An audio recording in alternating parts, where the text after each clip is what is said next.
Good. Okay. part of working in a newsroom, people shouting all over the place. That's what I live for. All right, good afternoon, everybody. I'm Crystal Holloman, a digital reporter here at News 10, joined by Tim Staudt from News 10 Sports. I just saw you yesterday as we had the breaking news. Break for you. I know, right? I was so excited. You get the weekend, too. I know. But we talked a little bit about what we knew as of yesterday afternoon. Now I want to take a look at what we're going to be looking forward to. Normally on Mondays we hear from Mel Tucker with his press conference. Well, he's free to call in here anytime and give us the latest scoop. I mean, if he'd like to. I don't know where he is, but he's a hot topic. He is. We're going to talk a little bit about who's going to be leading the team because they do still have a season to focus on. The football team still has a season, an undefeated season to focus on, and who is going to be leading these players as of this weekend against... You mean amongst the players? Well, no, the coaches. Well, Harlan Barnett's the interim coach. Mark D'Antonio, if you've ever heard of him. I have. I don't know exactly what he's going to do. I don't think it's going to be as much in a X's and O's call the plays role. My guess is he'll be more helpful at calming these players down, putting them in the right mindset because they know he has credibility because he'd been at Michigan State before. I don't see him involved with all the game plan or anything like that. That's Tucker's staff. It's not D'Antonio's staff. I mean, I think he's there in an advice. You know, he got out of this because he was tired of it. I mean, so for him to want to get back on all this. Well, Barnett has 21 years of coaching experience with 15 of those at MSU. Did he coach alongside D'Antonio then? He did for a short period of time, but he was the offensive. He's been around. I mean, he played in the NFL 7 years. He played on State's Rose Bowl team in '87. He was a defensive back. He's a secondary coach now, but he's bounced around a bit since then. He was a defensive coordinator at Florida State for a couple of years, but then that staff got let go, and Tucker brought him back as a secondary coach in Michigan State. I think he's getting this post simply because he's been around the Michigan State program. He's been around the players. Look, they're trying to get through. You know, they got a long way to go. Like you say, they got 10 games left. That's a long time, and over 11 weeks because they got a bye week.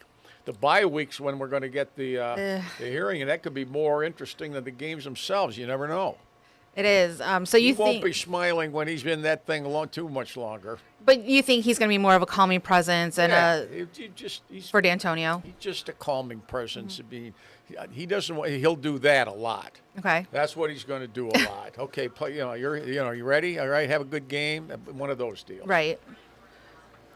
So anything else that you think is going to change coaching wise? Like how do they address those players? The caliber of teams are going to play from here on out. It's going to ratchet up tremendously because they're going from Richmond to the 8th ranked team in the country, and Washington might be even better than that.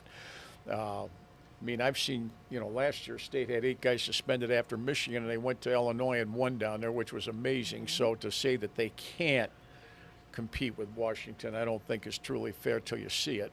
But this is going to be somewhat of a soap opera the rest of the way because you're going to see something develop constantly that's different. It's the big-time football here. There's a lot of exposure to it, even when everything else is normal, just reporting the games themselves. So we'll see. And it's a different world out there with a portal and name, image, and likeness. And, a lot of these players, if they don't play more than 4 games, they can use that as a redshirt year, and you wonder, after 2 more games, will they lose any players to the portal who want to save that redshirt year and just throw up their hands and go elsewhere? Stay tuned. That'll be interesting. We do have a lot of reporters working on this today from all different angles across Michigan State, so we're going to have more on that coming up. You're actually going to be on our screens a little early at 5 o'clock. Correct? Well, who knows that? I mean, the hot change today was the name of the coaches. I do have that. Yeah, the new radio show name. There's no longer the Mel Tucker Show. It has been changed officially, and it came from Michigan State. It's not like somebody heard it through the grapevine. It is now going to be known as the MSU Football Coaches Radio Show. Is that permanent, or is that just for now? I guess for the rest of the season, 7 to 8 p.m. Thursdays. All right. With whoever's in there. I mean, I would, they're not. They're just calling it MSU Football Coaches Radio Show. They might want to keep it that way for How a little many- while. Those shows used to have huge crowds every Thursday night in the season and all that. Whether that's going to be the norm, and out of curiosity, this one might have a decent crowd. I think so.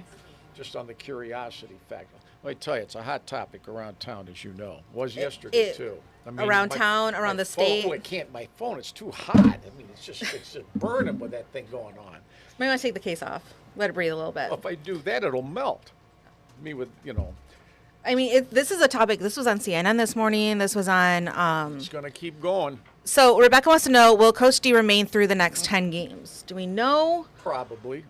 Nothing's for sure with that yet. It's just for the He suspension. got out of the job because of his. I mean, he was old enough. I mean, he did. What's a rat race? He didn't want to. He said he's burned out. Now he's hung around and gone a few practices. Hangs around at the game some with his hands in his pocket and all that.